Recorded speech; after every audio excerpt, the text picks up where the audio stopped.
You're recording. All right, good afternoon.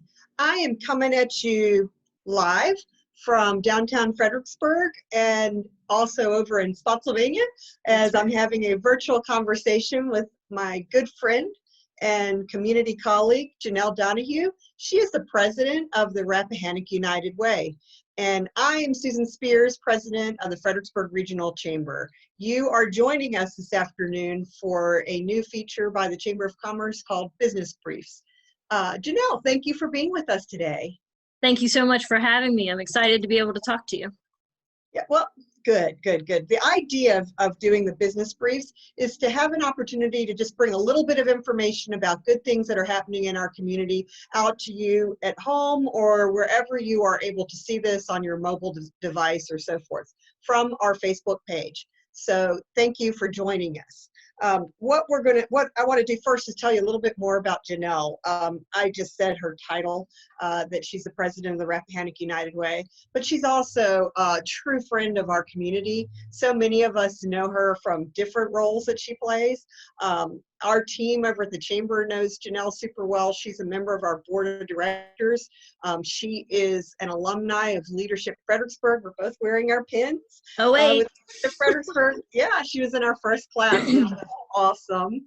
And Janelle is part of our facilitating team with Leadership Fredericksburg, which means she helps us to deliver the content for the program.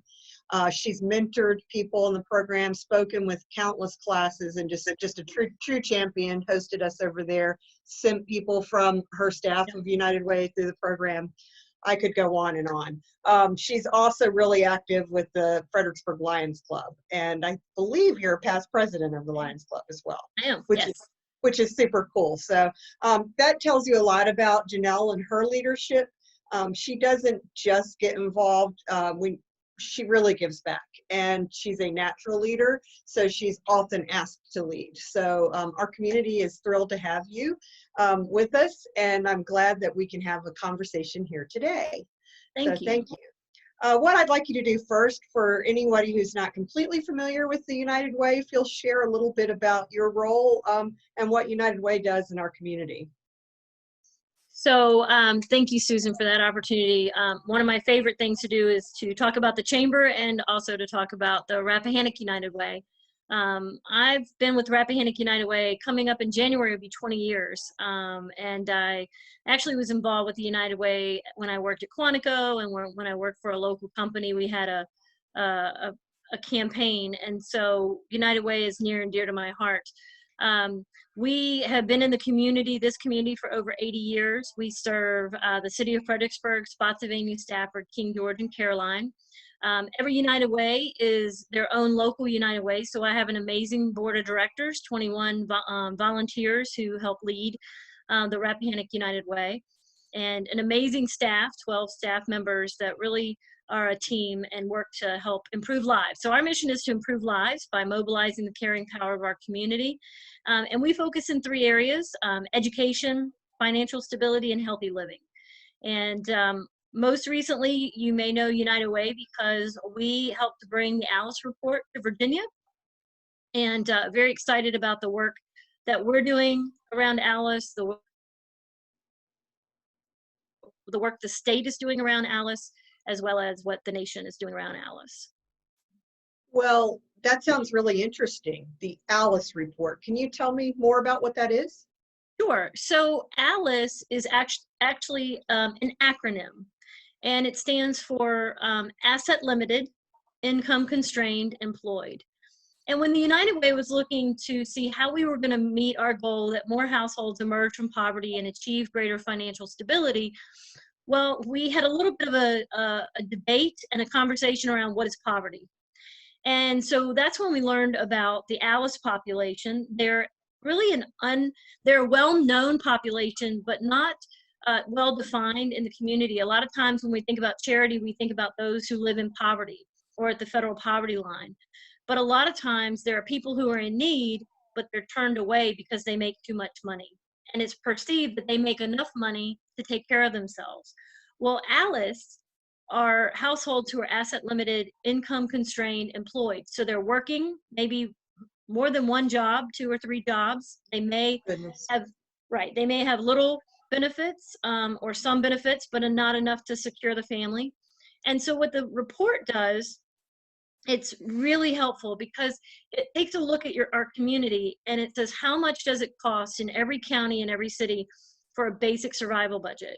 And it looks at mortgage, rent, it looks at food cost, it looks at childcare costs, transportation, utilities, and it puts it all together. And then it tells for each county and city how much it costs just for a basic survival budget. That's not with debt or extras or anything else. So like in Stafford County, when I asked this question, I said, well, how much do you think a household afford, two working adults and an infant and a toddler? How much would a basic survival budget? And the answers I typically get are, well, between 40 and 50,000. Well, the study showed that it's $80,000. And so what United Way has learned is that income does not determine need, because there's many factors that determine need in our community. So it seems like Alice would be something that's a really important resource, particularly, I mean, year round, day in and day out, but right now during this crisis that we're involved in our country with the COVID-19 pandemic, how do we get the word out? Are there more people reaching out to you about Alice right now? You know, it's wonderful and sad all at the same time, because during this time, this is when Alice is really they're shining a light on Alice. They're actually calling Alice a hero. These are individuals who are working in your grocery stores. You know, these are your essential employees, your nurses, those in the hospital setting that are essential. Maybe they're not doctors, but they're either nurses or those that are essential to making sure that the hospitals are clean and run efficiently. They're your garbage and sanitation workers. They're those who are doing everything to keep our communities working. But the reality is they don't make an income that typically allows them to go beyond a basic survival budget. So many of them manage their money fine, but they aren't able to save. So if anything happens, a crisis happens, they're immediately thrown into their own financial crisis. Like if the car breaks down and they can't get to work, or they have a medical bill or a divorce or a death. Well, think about that. And now with COVID, so many people are being laid off. They're experiencing furlough, reduced hours. They're struggling. They have increased food costs because their kids are home. So Alice is really going to be struggling, but Alice is holding our community together right now. So they're heroes. And so United Way wants to be there for Alice.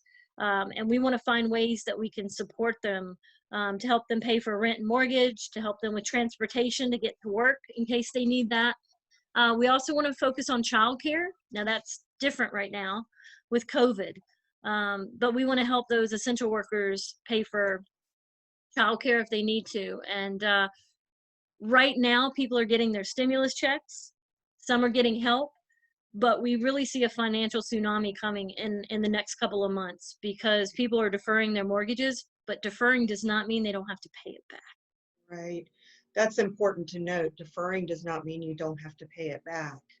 Exactly. And as I listen to you, I'm sure we can all, everybody that's watching, can think of somebody perhaps in their life that may fall in this category, or maybe you're reflecting. I know I was reflecting on early in my career, like the years right out of college, when I worked 3 jobs at one time for a long time. It was just, you know, I was in my 20s and not married and living in Richmond and balancing all of that, you know. Gosh, it would have been neat to have had an Alice Fund back then when that Ford Escort I drove kind of blew up on Monument Avenue. Exactly, but, we would have been there for you. Know, yeah, it's those kinds of things. So it's knowing that this resource is here. I'll make sure when we get to the conclusion of this, that I want to make sure that we say how to contact United Way. And our team member, Kyle Fole, is supporting this meeting. I'm going to make sure he adds at the end in the text with this on Facebook. Also, he tags the Rappahannock United Way and how to get back to you guys with Alice, okay? Right. Anything else you want to share about Alice? Well, you know, right now? what we're doing right now is we have staff that are ready to help you, and a lot of times Alice either has never had to ask for help or is very prideful, and I can do this myself. Right. But know that United Way is there for Alice, so you can call our number or go online and fill out a financial need request for our staff to help you. That we're there for Alice. Again, we don't believe that income determines need. Now, of course, we're going to do our due diligence and be good stewards of the money that the donors have given to us. But we want Alice to come to us and ask for help because you need help with rent or mortgage, transportation, or car repairs to get to work. Those are important things. Yeah, and it's a shame when you really think about that, that just one of those things can send somebody on the path to their life being just completely altered forever or for a long period of time. So really appreciate that effort you guys are doing for the community with Alice. You mentioned your staff. You know, you're my nonprofit buddy in the community, and we have similar roles with our teams and so forth.